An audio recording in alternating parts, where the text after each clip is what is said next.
Hello, welcome to Corky's Tea Time. What time do we have here today? My clock stopped, needs a new battery. I have them laying around here somewhere. So I'm in the sewing room and I'm trying to work on the chickens. Not trying to work on the chickens, I am working on the chickens. Still, yeah. What did I sew that? Yeah, there's something here that I want to take. There it is. Yeah. So I have my seam ripper and I'm taking some stitches out. Husband's outside working on the front porch. And I'm in the sewing room. Oops, sorry, you saw the bottom of my hand. Oop, bad lighting. Oop, back to the bottom of the hand. There we go. Alrighty. So, anything go on in the news lately? I haven't heard anything in the news.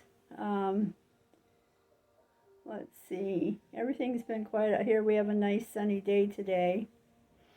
And instead of being outside playing on these sunny days, I'm going to take at least one sunny day and get working on this. And this morning I thought I had a doctor's appointment, so I was rush. Sat down, I'm like, okay, I'm supposed to have a video doctor's appointment. One of those teledocs. No call, no video, no connecting, no notification. So I called the office and I'm on hold and I'm like, what? This isn't like them. This is not like them at all. So I hung up and I went back and checked my calendar. It's tomorrow. I tell you, like I told my husband, I said, you know what's going to be the killer of us? Stress. The stress is what's going to do us in. And so, okay. So at least I know it's tomorrow, you know. And I would rather be early instead of late. And this is the doctor who treated me for the pneumonia, and this is the follow-up. So I'm going to let her know, thank you for believing in me and treating me through video. That was very nice. And you cured me, and I can breathe so well. I don't have any problems. Look at that. Yeah. And then, yeah, dried out my throat, so now I want to cough. But, yeah, you know. So that worked out for the best, you know. I'm chipping away at cleaning up my sewing room here, just a piece at a time, a little at a time. And right now there's something on the floor over there that upsets me. But I will get to it, you know, because I have to. I need to. There's no one here to clean it up for me, or I have no assistant. I have no help. So I got to do this myself. Boy, that 1/4 inch stitch, boy, that was really nice and straight, you know. Impressive. But it wasn't a 1/4 inch. I just ran it through the machine just to see if the stitching was back to where I wanted it. And I could see where the tension needed to be loosened up a little bit. You know, that happens when you start playing around with the knobs on sewing machines, you know. So I just take it back to factory setting and she's all good now and ready to go. And that's the thing about working with cotton fabric.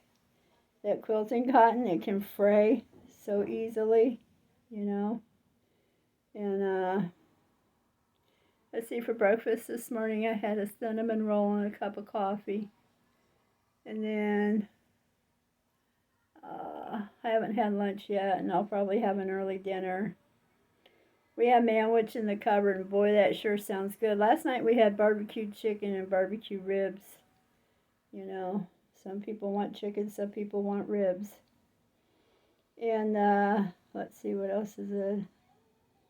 Oh, yeah, I stopped at the dollar store and they had chargers in there. And to go with my china set, I bought 4 gold ones. I got home and I'm like, why did I buy 4? I completed my collection. I have my whole collection. So I got to go back to the dollar store and go get 2 more of those chargers. The gold chargers. Because one day I want to have a nice dinner and use the china. That was the point of collecting it.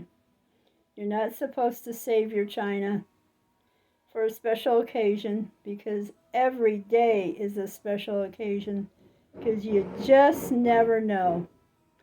You just never know. Oh, I know what I was going to tell you. There was a story on the news that, really gets to the heart. There was a man who got out of his car to help a mother duck with her baby ducks cross the road so none of them would get run over. He was so concerned about those ducks. And he got them across the road, up onto the sidewalk. They were all safe. And when he turned to walk back to his car, a car came running through the intersection, ran him over, and killed him. But, can you imagine getting into heaven and your last act on this earth was of goodness and kindness? Can you imagine? Can you imagine that being your last act on earth was something good, something loving, something kind? And so I've been walking around going, I hope I can be that lucky, that my last act on earth will be of kindness. Yes, I feel sorry for the man, but we know where he went, okay, because of his last act. I mean, I told my husband, I said, I feel like that's an instant ticket in, to have that as your last act on earth, to me, that was quite something. So, probably nothing to anybody else, but to me, I was just blown away by that story, and there were two 12-year-old boys who witnessed it. A horrific thing for them. But I tell you what, I'm sure that man had a nice conversation with God, probably very pleasant. So, anything else? Let's see. The Man Witch in the Cupboard, which is really sounding good for dinner tonight. And let's see, what else? Oh, my husband opened up his box of chocolate-covered cherries from the Dollar Tree. And he picked up the box, and he asked me, because he forgot that I had told him that one box was for him. And he looked at me, he goes, can I have one? I said, that's your box. I ate mine. Mine's all gone. I said, that's for yours. He goes, really? I said, yeah, I told you that yesterday. I said, one box is for you and one box is for me. And so he got excited and he had one. And then he went outside and started working on the front porch. He's changing the railings, not the railings that go square around the porch. Banisters, maybe they're called, the tall pole that comes down from the ceiling, the porch ceiling to the ground. And so let's see, not much else going on, I haven't heard anything else, going on in the world. So hopefully we had a day of peace, and I hope everybody had a good Memorial Day weekend and got to barbecue or hug a loved one, maybe throw a frisbee or pet a dog. There's nothing like it. And I want to try, I came across that Victoria McKenzie Childs, and she made kind of funny story here. She made an orange loaf in her blender. Put the whole oranges in, the little clementines, and she explains why. And it came out. She got 2 loaves out of it. I would like to make her recipe, but I don't know how much oil she put in. She didn't say that part. I'm just going to take a gander and say maybe, or a guess, and just say maybe 1/4 cup of oil, vegetable oil. I don't know. I sent her a message asking her where could I find that recipe. Because I tell you what, if I can make a orange loaf inside the blender, that'd be really nice. Well, I looked up the recipe online, and there's a couple different versions. But I'm going to go ahead and close for now. I think I've talked enough. And y'all take care, okay? And I'll be back later. Alrighty. Bye-bye.